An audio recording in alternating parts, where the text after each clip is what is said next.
Okay, on to the fourth season of Lost. Like with the third season, I wasn't the biggest fan of this, but unlike season 3, I feel that on a rewatch of this entire show, once I finished it, it'd actually be pretty easy for me to get. I didn't have that reaction when I finished season 3, oddly. Not too sure why that is, honestly. But it was a bit of a culture shock, for lack of a better term, to watch this season because turns out the reason why Jack being addicted to pills at the end of last season was a little confusing to me was because I didn't look into the flashback enough to know that it wasn't a flashback. It was actually a jump forward in time. But I just missed that cue, because also season 3 telling things in a non-linear way. Yeah, there was definitely some of that going on in this season, although I don't think it was as much, but the problem was I felt that what we got instead just wasn't as good because all these flash forwards, I understand completely why they did it in a non-linear bit, okay? Because if you had done it in chronological order, all surprises for the season would be eliminated just like that, and it just wouldn't carry as much suspense. There's this interesting Glee fanfiction that I've read called Should Have Asked for Directions, and it keeps jumping back and forward between different points in time. One point starting with sophomore year of high school, and one point starting with senior year of high school law. And each chapter of the story keeps jumping back and forward, and because of that, certain things get spoiled that kind of hurt, but at the same time, if I had read everything chronologically, there wouldn't be any mystery and not much point to it for a significant bit of the timeline. So that's what they're doing here. It makes sense. But unfortunately, it's the only kind of thing that you appreciate under two circumstances. One, if you had advance notice, or two, if you're like me, who's on the other side of it and realizes what they're going for. Tough situation, because I did hear bits and pieces of this show while it was airing, but yeah. I don't know, people. I don't know. So, how do I feel about all these new people that they introduced? Mainly the rescuers of the main group, and then that other angle of another wealthy person who apparently is aware of the island or the various bits, trying to put a stop to things. Well, I didn't really have much of a problem with the pilot, who's a Yankees fan. I don't remember his name, so that's how I have to call him. Charlotte. Those people were okay. That Miles guy who has that supernatural ability, unfortunately, they just used him as a gag after making it seem like he probably would matter. Oh, he did matter. He did matter, but not as much as I would have liked. Again, in hindsight, I bet it's not going to be as bad. Because that guy's still alive. They're still going to use him. But, yeah, I don't know. It was just rough. And then that very rich person who's been helping to orchestrate events. Unfortunately, I don't have that much of a reaction because the moments where he was first introduced into this situation, I kind of missed it because I was still trying to figure out what was going on overall, and it's a layer of complexity that wasn't totally needed. You had to have some kind of an obstacle, like the amount of time it took before just the group of Jack, Kate, Sawyer, except he jumps ship, and uh,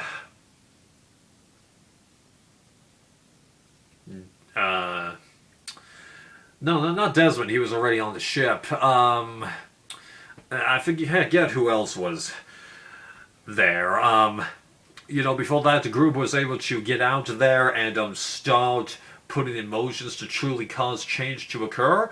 That took way longer than you would have expected, especially since it seems like at least a couple of days passed on the island while it was happening. Not the hugest amount of days, because as this season reveals, from the beginning of the first season all the way to the end, it's about 4 months that have passed, if that, maybe 3.5. But it still took at least a couple, I think, no more than 3, I think, to get done with on this season, unless I totally bamboozled things. So there has to be an additional layer that makes things more complicated. And the example of having everyone on the ship not having the purest of intentions, it helps create that added layer that is completely necessary to slow things down, pad it out. Yeah, it feels unnecessary, but I wouldn't be too surprised if when I go back and watch Season 3 of The Walking Dead, which is the last one that I saw, I might have a bit of a similar reaction, even though there's a little bit more reason for the lack of progress in that situation. Right. Uh-huh. Okay. Then the Islanders, they're really consolidating the amount of people that they've got, because, let's see here, I mean, like, obviously, Jack, Kate, and Sawyer, they still got their storylines going, but now they are, unfortunately, going for the love triangle bit, even though, I mean, like, Jack having feelings for Kate, we knew that. It was subtle, but it was there. Kate having feelings for Jack, again, going for the subtle bit, but not as obvious, and then it's like, well, what was going on there? Now, the bits that are happening to them when they're off the island, well, time had passed. In theory, it could happen, although, again, because we don't know how much time it is, and all those flash forwards were told in a non-linear bit, though I used the special features here to watch everything that they had there in order, and it helped to make things easier for me to get. It just, I don't know. Yeah. Then, Sayid and Locke, well, they're just doing the same things that they've been doing this whole time, although it was nice to have a progression in Sayid's storyline when he got back. Yeah, we didn't see all of it, but it was still a good resolution to a leftover bit. We didn't totally need it, but I applaud the effort with him. I absolutely applaud that. Locke, it's, just a continuation where he really doesn't seem like he wants to leave the island because he's worried that he'll go back to a paraplegic state. At least I think that's the term, paralyzed state. Yeah, I should have just said that.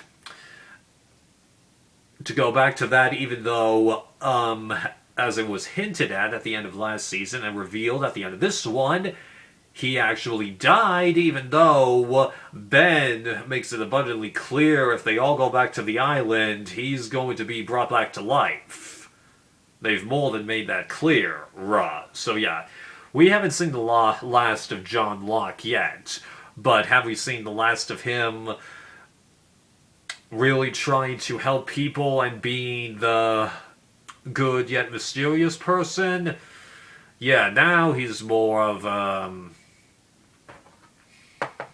not gonna say a true obstacle, but annoying? That's what it seems like we're at with him, because there's really nothing left to do with the character because we had his entire backstory explained, except for how he came to be talking to, I guess, that sex worker that he calls Helen. But we don't really need that because we did see the entirety of his relationship with actual Helen, how he got injured, the genesis of the walkabout, which I wasn't expecting, but, he learned from that. And then he gets the closure with eliminating his father, and then Sawyer also gets that closure, which I was real glad about. So, yeah, there's not that much left to do with this character. He's just a supporting character. Jin and Sun, well, the end of this episode gives the illusion that Jin is dead, but I don't think that they're going to want him to go out this way. We are definitely going to see him one more time, but whether or not he comes back to life or it's just a one-time thing, and I'm talking on the island there. I'm not talking about a flashback or flash forward. I'm not talking about that. So, I do think we're going to see him one more time at least, because the fact that he wasn't really in the special features at all, I just get that idea. Claire, well, her only purpose this season was to help explain a couple of the flash forwards and then have the twist revealed that she's Jack's half-sister. But I don't think he totally connected the dots there, So I think that Claire, now that she's been, not corrupted, but, maybe brought to the same, level as Jack's father, or whatever spirit it is, because this show can't seem to make up its mind as to if it's really Jack's father, or if it's a spirit that's showing people what they need to see, because Jack sees his father, a couple people saw Walt, Claire sees him because he's her father too, and then I could have sworn that there was one other bit. But, this Blu-ray has, what the heck is it on here? I don't see it on here, unfortunately.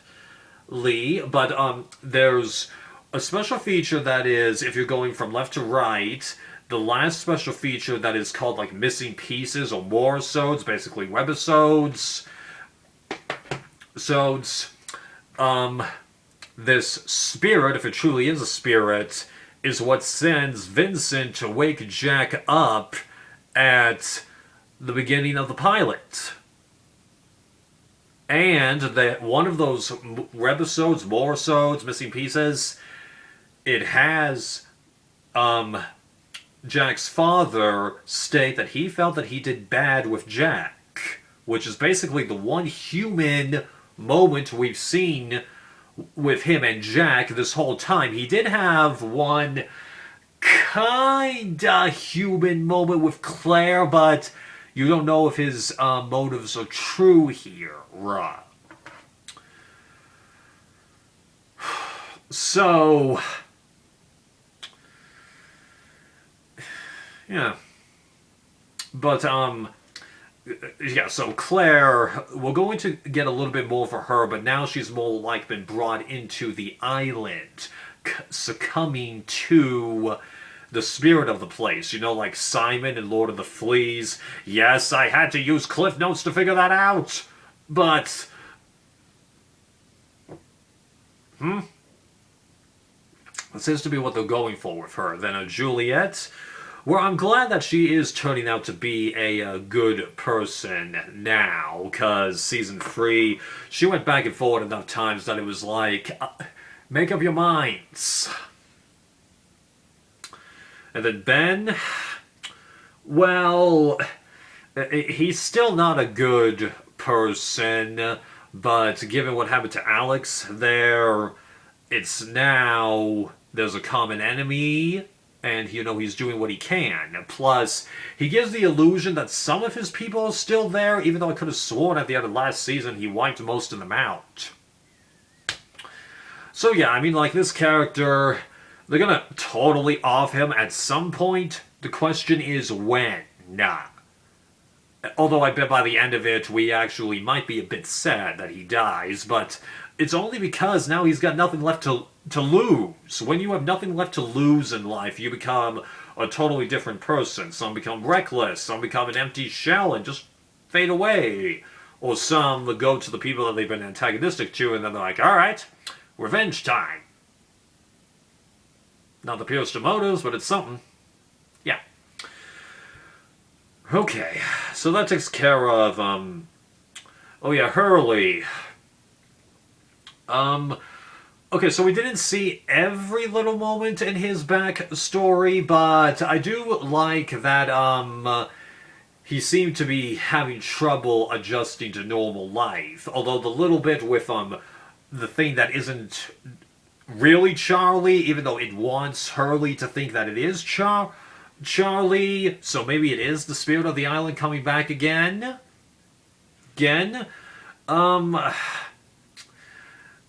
Yeah, really, I think that was really just to have the actor playing Charlie come back one more time. Honestly, that's how I interpreted it. Yeah, there's not that much left to do with him, unfortunately. So, what do I think is going to happen to him? I bet that is going to be kind of similar to how Charlie went out. He goes down doing something, and he's like, yeah, I'm content with this. Because again, when Charlie died, he was like, yeah, I can do this. Yeah, I already talked about Desmond being a gag. That pilot, I bet they're going to, Actually, no, wait. He went back to Civilization along with Charlotte, so I doubt that they're going to use them again. That's good, that's good. Good, yeah. All those bad people on that ship, I think that they, took care of them. The moving of the island, well, it does help give a little bit more justification to all those other parties that happen to know when the island facility failed, even though they're just there as one-liners. Yeah.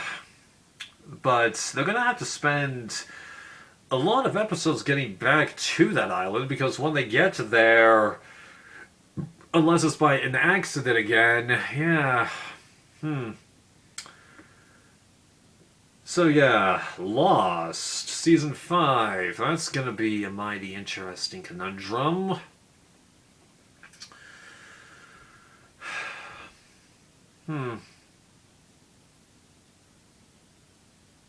Yeah, I'm really struggling to come up with things here, unfortunately, because given how different the season was, I'm not as close to this cast and being able to get a read on them as I was in the first two seasons.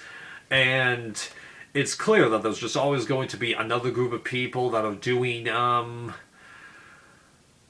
stuff and causing problems. So, like, we're never going to be able to fully figure out the mechanics of everything with the island, and also, I bet that if purist fans were reading between the lines, I'm sure that there's something that'll come up that'll, make the progression of those hatch facilities to the village that the others were in, to this island have the ability to teleport, and whatever group they're going to have to introduce to be obstacles for either the people trying to find the island or the people that are still on the island, because you do have a Sawyer and a Juliet there. And then I think that's it. Oh, you have Claire, but you can't use her unless you have more people there, and I don't think that's all you can do. Oh, idiot! I completely forgot about Michael coming back into the picture.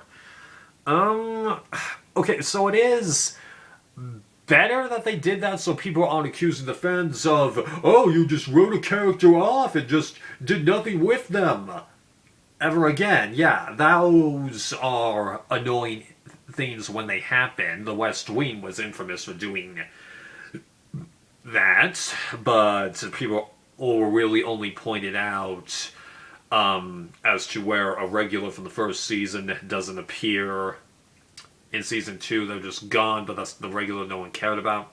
Right. But now him having all these flaws, some would say that it helps humanize the character because he was willing to do pretty much anything to get Walt into his custody during the first 2 seasons. That's revealed to us, but I don't know, because he thinks what he's doing is right, and I think more people than not would agree that it is, but it's just an irritating situation, you know, even though thankfully they distance Walt from him over the course of the season, that it's not so bad.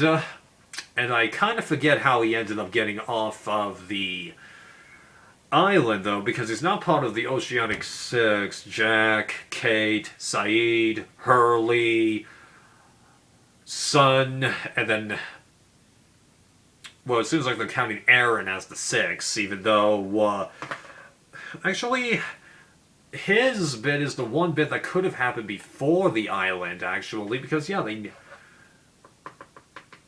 don't think they mention him that much, do they?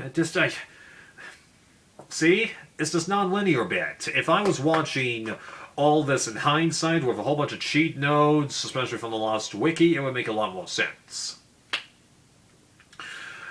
Okay, so I somehow managed to get 6 more minutes out of this video than I was expecting. I'm gonna end this now. I'm sure that a few purists are gonna be, like, tearing your hair out as to how I'm not getting stuff, but I don't know anyone who's a fan of this show anymore, and, yeah. Alright, on to the next season.